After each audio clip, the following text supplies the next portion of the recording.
that's something that's always on the back of our mind here in the US is consumers being worried about either A, am I going to make it on a trip? Am I able to go to Mount Rushmore in the middle of nowhere? Like, I'm able to go to these places. That's subconsciously in people's minds. I didn't even bring that up in the conversation. And then now it's as simple as going to places here on the East Coast, driving down to South Carolina. I didn't bring up the conversation. So those things that are just subconsciously on people's minds are... Well, it's scary. No one likes to get stuck. So it's A, can I make it? And B, if I can make it, how many times do I have to stop? And another...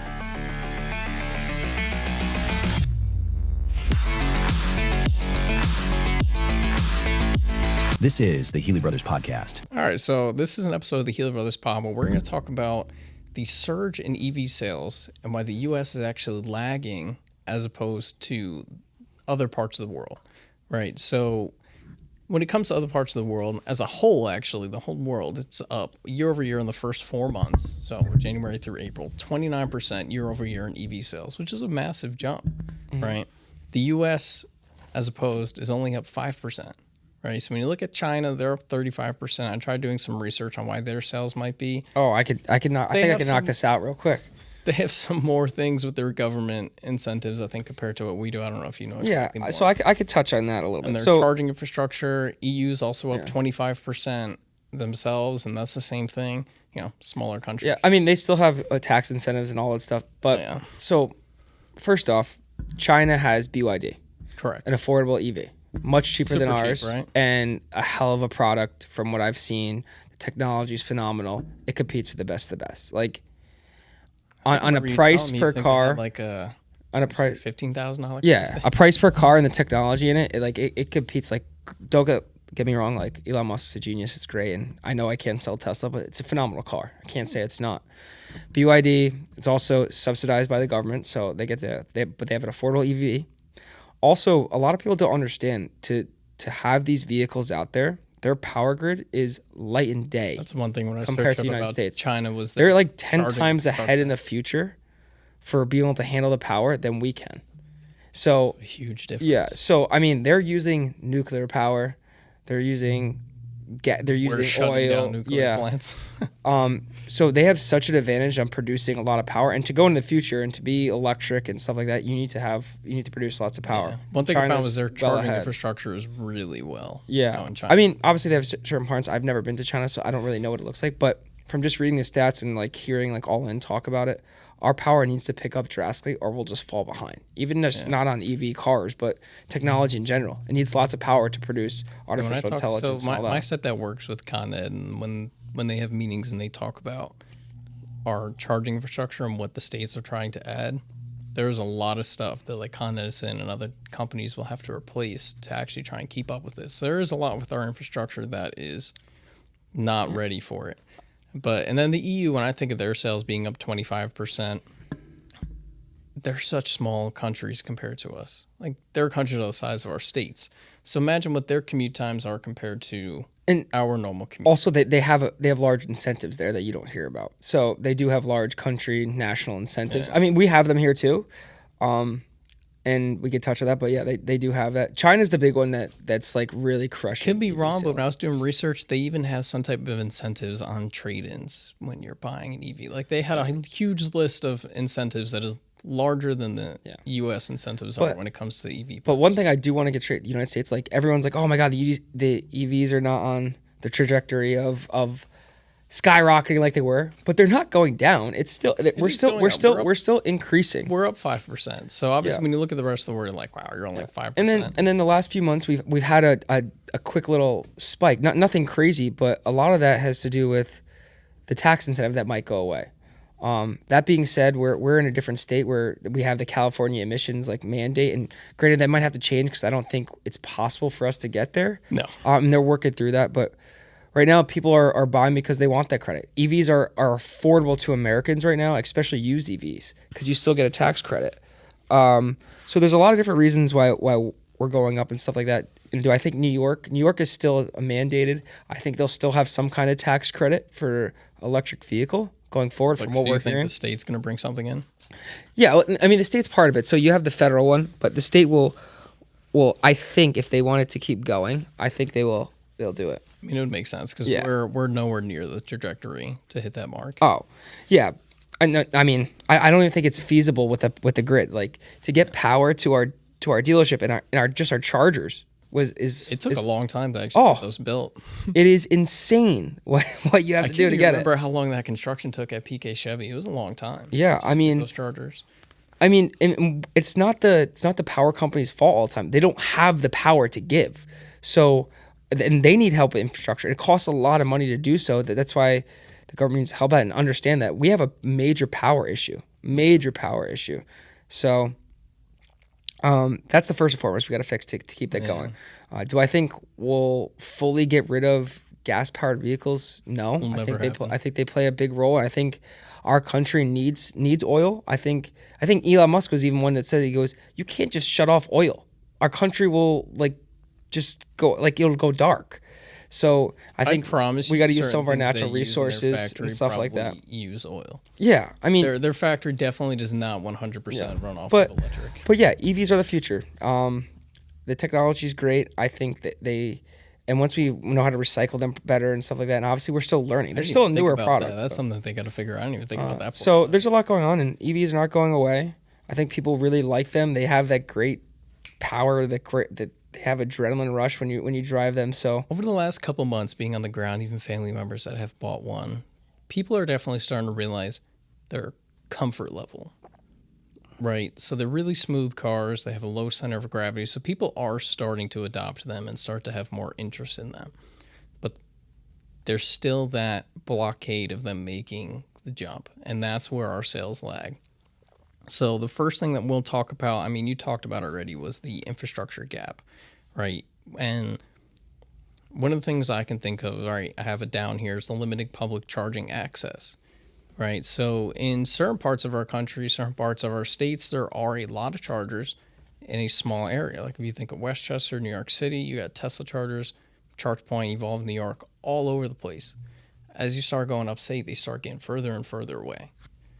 Right. Yeah. So, if you ask my aunt about it, she has to pull over in Binghamton from Rochester and charge a car for 2.5 hours. Jesus. Yeah. So I have a story with that, though, to talk about the limited public access. So obviously I live outside of Poughkeepsie and LaGrange. Mm-hmm. Taylor lives outside of Middletown in, I don't know, it's like Mamakating or some random. Yeah, there's some weird towns inside Middletown. I don't know all the names. Some random one. So a lot of the times, as long as I get out to her house with enough miles to either make it back to the Tesla charger in Fishkill, I'm totally fine. Or if I can make it all the way back to the one that's 5 minutes from my house, even better. One night I go out to her house, and I was pushing it close. And then we went out to get ice cream, and I was pushing it really close. And when I get in my car and I GPS to a supercharger, it'll tell me if I'm going to make it or not. And it told me I wasn't going to make it to the one in Middletown, which is at Quick Check. Quick Check right by the hospital. It's actually by West Hills golf course. Oh, I didn't know. Yeah, West Hills is right there. Yeah, it's right by the hospital there. And that was the most stressful drive of my life. Turned off the air conditioning. I wasn't even GPSing it in my car. I had the GPS on my phone, and it was stressful. And because later on I was going to talk about what happens in the winter, but this kind of plays into it because it was cold. Your range doesn't go as far when it's cold. I mean, you got to think if you're outside with your phone in the wintertime, it depreciates faster as well. Batteries just don't hold up as well in cold weather. So that's a challenge we face in the Northeast to get people to go to EVs is they don't have the full range when they're cold, the batteries. So let's say I was 19 miles away. I'm watching it on my phone, and I'm seeing my range when I got in the car was equal miles of range as it was to what my phone was telling me it was going to take me to get to the charger. Or maybe my car is a couple miles longer. But my car's battery, the range was going down faster than I was driving miles-wise. So I think I got on 17 by the hospital, and I was stressing. I'm like, I'm going to be the guy, because I've seen it before, that has to get towed to the charging station. Like, I'm going to be that guy. And I got there with like 5 miles of range. But now what that comes down to is public access. So people that live out in that area, you were 15 miles from the closest charging station. To her, it was either the one in Middletown or the one in Matamoros, and they were both 15 miles for a supercharger. Correct. Yeah, and you could always charge at home too, but Yeah. That's another thing. Is Which are most charging at people in home. our area do if they have an EV. That's the other challenge, those people that can do that. So when you look at somewhere outside of that, I think I saw a statistic where it was like if you can't charge at home, you shouldn't buy an EV unless you have a charger within 5 to 10 miles from your house. And it makes sense due to what I went through that night where I was cutting it beyond close. And that was just due to that there wasn't a charger close enough to where I was. So that's a challenge where now it comes with the infrastructures. We still don't have enough of chargers in areas, and it goes throughout the country. I remember my cousin comes back. He was gone 2 weeks. He was driving across the country and back with one of his friends. And in the conversation, he just tells me, he's like, I don't know if you can do it in your Tesla. He's like, some of the places I was in. Oh, rural like, New York, you can't. North Dakota and stuff, when I was on my way to go see Mount Rushmore, he was like, I don't think I passed a single charger. So I was telling him, though, when you have an EV, Chevys do it, Hyundais do it. When you use their GPS, it maps out your trip with charging stops. So I'm like, there's a good chance that it could have mapped out my trip, but it is going to take a lot 2 longer. extra days. No, truthfully, it might. And then dealing with family members, they come back from driving to like South Carolina, like, oh, I only had to stop twice. How long would you have to stop? How many times did you have to stop? And that's what's in the conversation. So it's just subconsciously people are worried about going on longer trips with our charging infrastructure. I don't even bring these conversations. Yeah. And also, that's another big part why people have either a hybrid or gas-powered vehicle and an EV. This is the point where people's worries, I don't even bring these conversations up. It's subconsciously on their mind to bring them up to me is what would happen if I decided to take my car on a trip.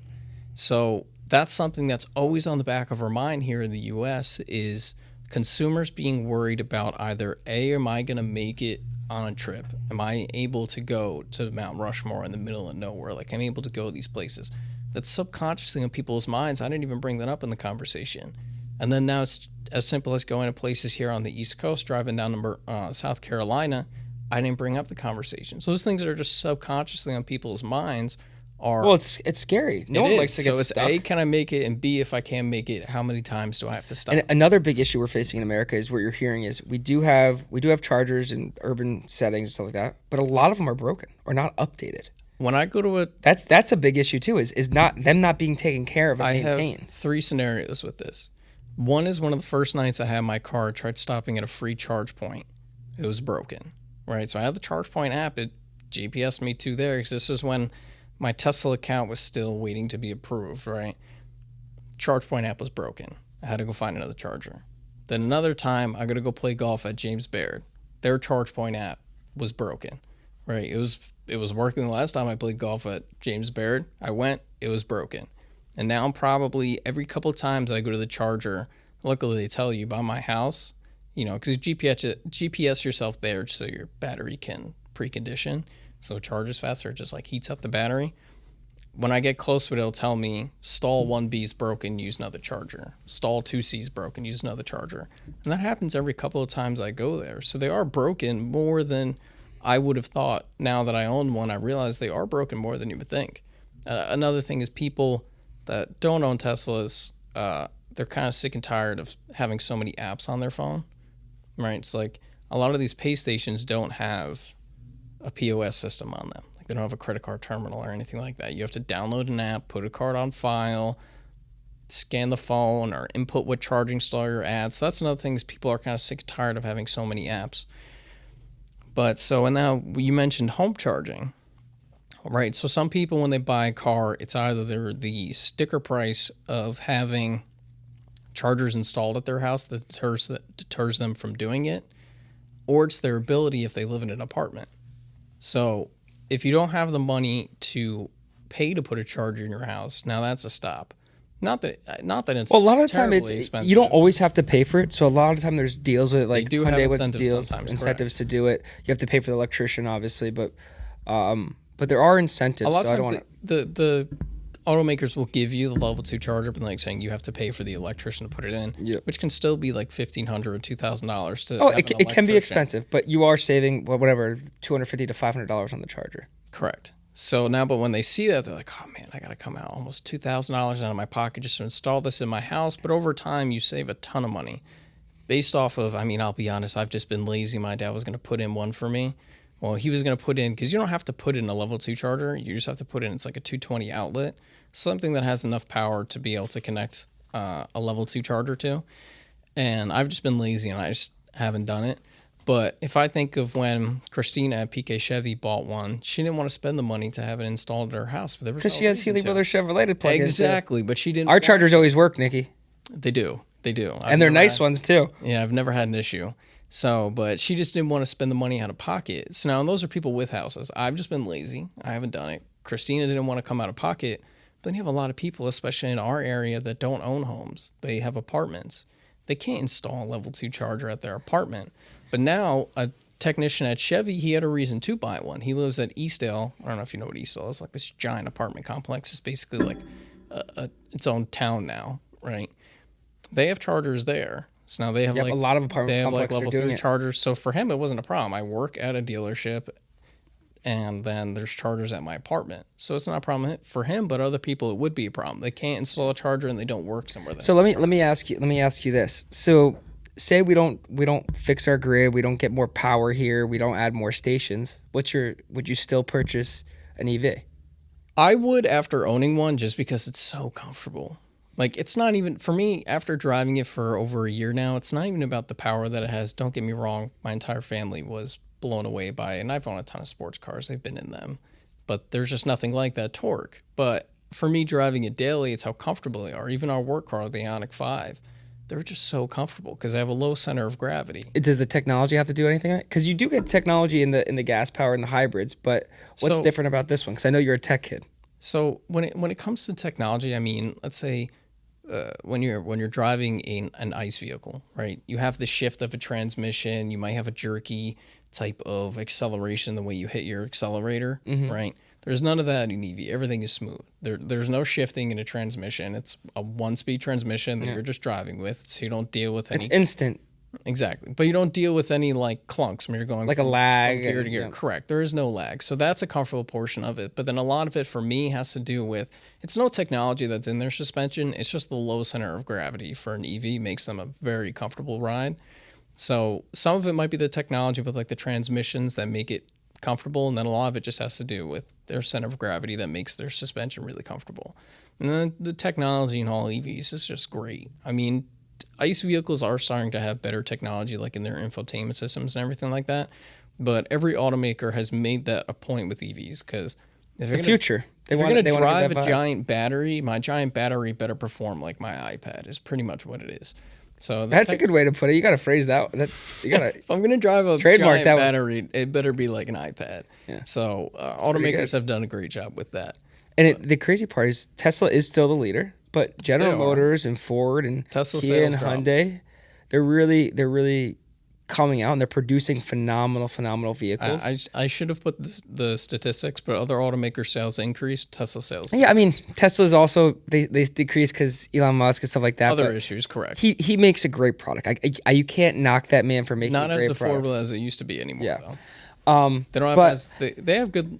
Technically, they have good lease offers, but other automakers have better. And they have good technology. And I would recommend, like, I know Tesla, like I said, the leader, but some of the technology in the EVs, like you get to drive the Hyundai that we have for the social media team. It's phenomenal. It blows you away. Which actually Hyundai fixed the only thing that I had a problem with, right? So what used to frustrate me, because Hyundai allows you to have different levels to one pedal driving, right? Like you have level 1, 2, and 3, like how much the regenerative braking would work. With my Tesla, it's either on or off, right? The one thing I hated about the Ioniq 5 when we first had it, which I think there's a software update to it, and if not, I know it's on the new Ioniq 5s. Every time you would either go into reverse or turn on and off the car, it would take it from one pedal and put it into level 3. And I just hated having to turn one pedal on every time I got in the car. But at the auto show, that was one thing Hyundai talked about, was that now one pedal driving will work in reverse, and it no longer turns off when the car turns off. Because that was the only thing I hated. I'm like, I hate having to turn. Yeah, you love that. This is like the third time you've talked about it. Yeah, but I was like, I hate having to turn that on and off, but I don't... Hyundai might have had some type of reviews. They might have did some type of Q&As for customers that have had one, and that's something that they looked into fix. Because that's great about my Tesla. I never had to turn on or off. It was just on. So now Hyundai fixed that. So we're going to talk about like other automakers trying to, like, catch up on things that consumers might have been unhappy about. They're listening to consumers, which is great. It was one thing as one pedal driving. It's something so simple that you just wish would happen, and then now Hyundai listened to it, and now it's going to be there. You don't have to turn it on or off anymore, because that's a great thing for EVs. And one other EV that I was actually blown away by, and Bill Birmingham, our general manager at Chevy Poughkeepsie, the Silverado EV, he literally said he would never buy another truck, and I was in it. I was like, this thing is actually impressive. We drove it all. We drove it all the way down to the city, and I was super, super impressed. I mean, it's a big vehicle. They're massive. But you feel so comfortable. I was sitting in the back seat too, because I was with my dad, and I was like, I was shocked that like I drove one, but sitting in the back and driving with it, it was amazing technology. The perspective of a passenger. I think that was the best EV truck I've been in. Obviously, I've been in the Ford, and we had a used Cybertruck here, and the Cybertruck's cool. The technology is cool, but it was not as smooth. It didn't ride as nice. I was just super impressed with the Silverado EV. They are junk. Even though I love Tesla, the Cybertruck is junk. Yeah, I mean, my cousin. One thing he did say he said it was more fun for my kid in the front seat than for me to drive it. I tried driving, I tried liking it, and we took the Plaid. I mean, when we took the Plaid, and he goes, when we were driving that Plaid, me and you, it's night and day. It doesn't even seem like the same company made it. So that's wild. The Silverado really was an impressive vehicle. Kenny loves it, but Kenny isn't ready to switch to an EV. Billy. If you have Billy B on talk about it, he'll rant about it for an hour and a half. How much he likes it. We should do it then. Yeah. But Kenny, even though he's not ready to buy an EV, he still is loving, because he's doing it for the CTP program or whatever, where you can offer it a little cheaper, and he's loving driving it. He's even telling people, take it. He's like, it's not a dealer play. If you want to take it home, like, take it home. And Kenny's a hard guy to change his opinion on something. He is. So. He's not ready yet when I talk to him about it, but he is very impressed with what he's had so far on however long he's had it, because it has to be a couple thousand miles that gets put on the car. So just to reiterate what we're talking about, I know this is about EVs, the increase. I think EV sales are going to continue to increase. They will. I think there's a jump right now in the U.S. Because the tax credit may go away. I think certain states will keep something intact so we could offer to the EVs, because they're still really expensive in the United States. We are making more affordable ones now. It's starting to slowly come down, but there's an affordability issue in America, and we need to produce a car that works for everyone. So if it's not an EV, they're just going to buy a hybrid or a gas that fits their budget, because that's most important to them. But we'll see where that folds out. I mean, there's things changing every day in America. We don't know what's going to happen, so we'll keep an eye on that. We'll relay that information for them.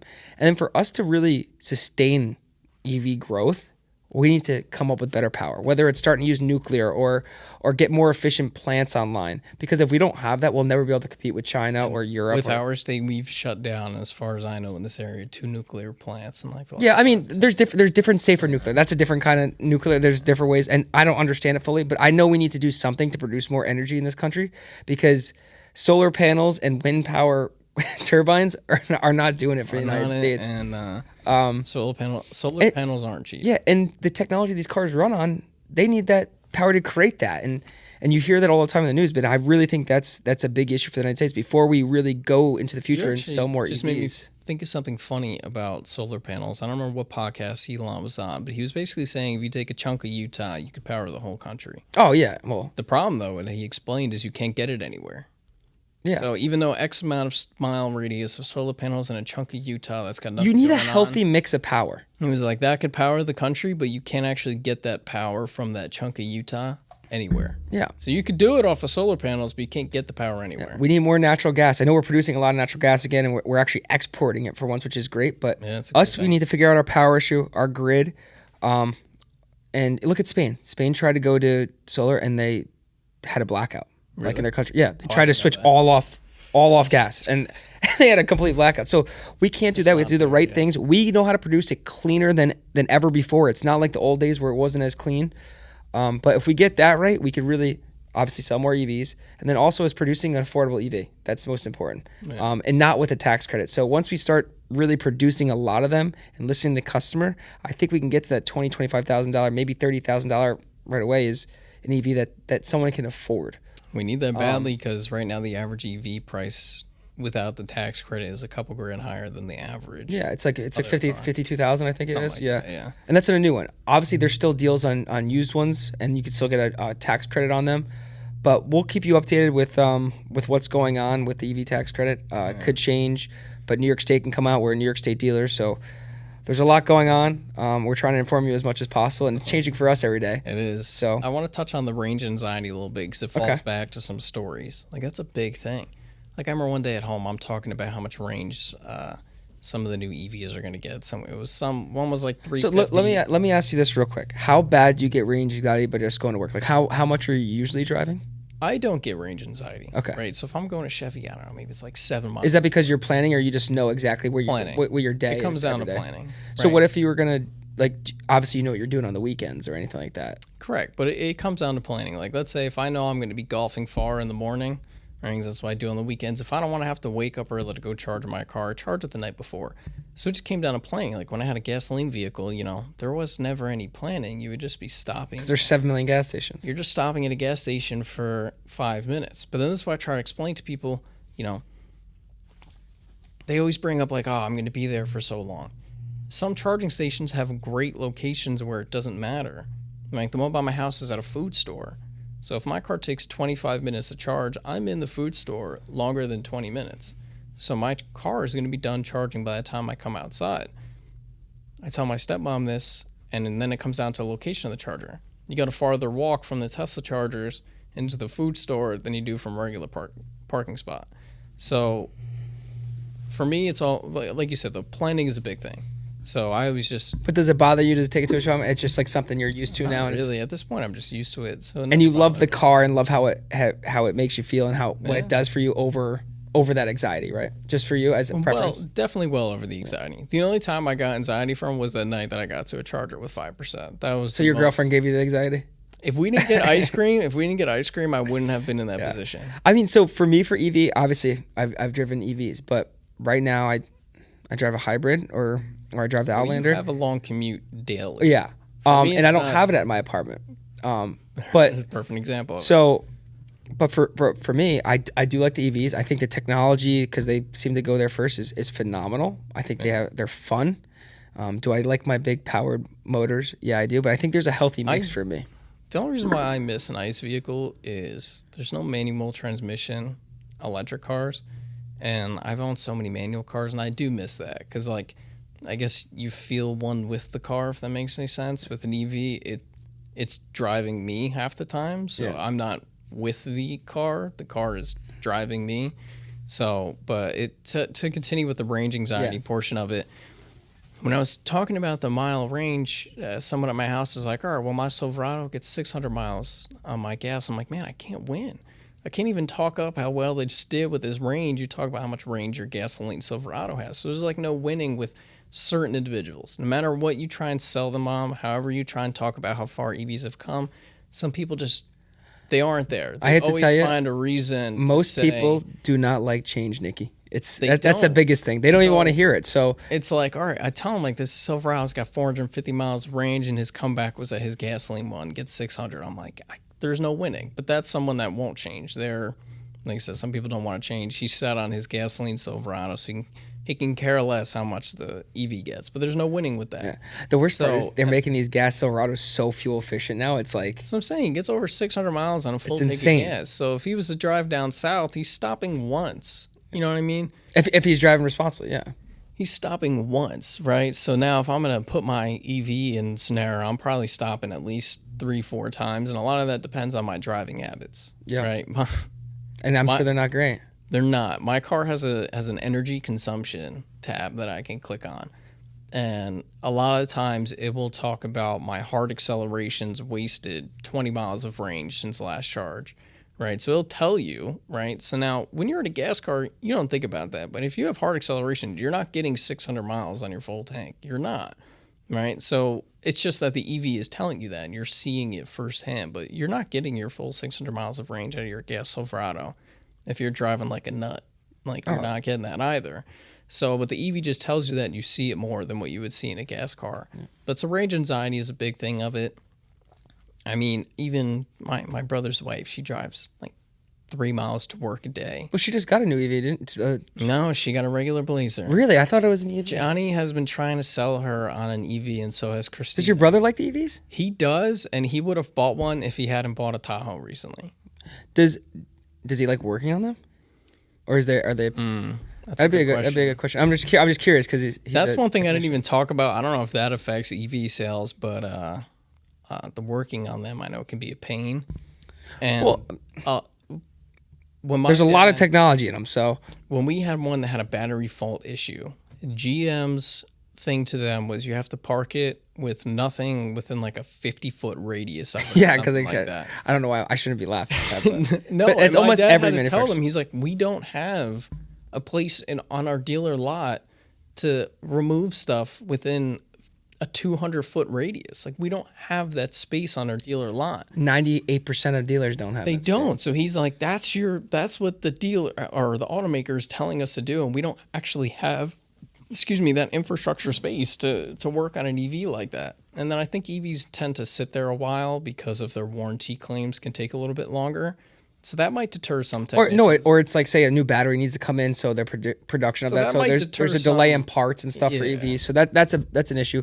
That might deter some technicians off. They're working on it and they're seeing that firsthand with how long this customer's EV might be sitting here with the dealer or with the automaker trying to decide on the warranty claim and whatnot, and how long the battery takes to come in, and then where they have to park it and everything like that. Like, some of that might deter some technicians, but I've never heard a bad story about Johnny working on one. The only one was about like where we had to try and because they're trying park it. Yeah. So, but I mean, in the market preference, like people don't want them, or certain individuals don't want them. Like, it's still a learning curve. I shouldn't say learning curve. It's still a preference, but the consumer is starting to say, "Hey, I'm willing to try an EV," but I think that the people, especially around here, are in the hybrid right now. They like the best of both worlds. But no, that's and it our takes all area. and it takes all like the, oh my god, I'm not gonna be able to make it to my friend's house. The funniest thing, because we have long commutes up here. We do. We don't have as many chargers. We're in a little bit more rural area than what Westchester is. Right. Mm-hmm. So I have a doctor in Hawthorne. And by the time the further I get down that's iconic, the more Teslas and other EVs I see. But now it comes down to what their Same in area, North Jersey. Now it comes down to what their area is like, though. Westchester's really compact. Like, there's a lot of stuff in a small area in Westchester and a lot of chargers down there and a lot of money. So people having houses, not apartments, people not caring about spending $2,000 to install a charger, and their commutes are just shorter because they got so much stuff in such a small area as opposed to up here. But the further I get down that's iconic on the way to my doctor, the more and more electric cars I see. Some of it just gets based off of where, bless you. Oh, thank you. Some of it gets based off of where you are. So Westchester definitely has way more EVs than we have up here in Dutchess County. And I'm sure Ulster and Orange County probably have even less than what we have. Oh, Sullivan County I don't think has any. Or Sullivan County is probably the one I'm No, there's some at the yeah. casino. Yeah, but I mean, my grandparents go to see them. They're not going to buy one. That's a far drive for them. It is. Yeah, they we won't get into them, but they like their casinos. But so things that, to wrap it up, like what the U.S. will need to change, what you were saying was a lot of it was infrastructure investments. That's a huge thing. Something I didn't add on here that one of it could be is limit the number of apps. That deters a lot of people, is the number of apps that they have to have on their phones. So I don't know if some of these charging companies need to adopt to a different POS system to have just more card terminals at their chargers, because none of them have them. I know ours at PK Chevy actually do. You can pay at the charger, but most of them don't. And then you have all these apps on your phone trying to juggle it around. And then the other thing was the different charging ports, but that they're working on. A lot of cars are now being built with what Tesla's charger was, the North American Charging Standard.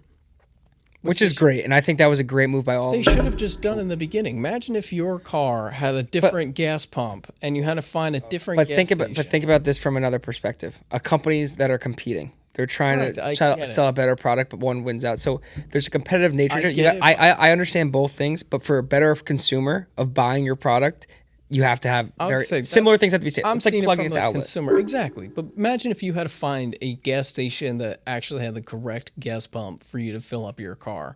My grandpa would be going nuts if he had to drive 15 miles out of his way. I'd be riding a bicycle.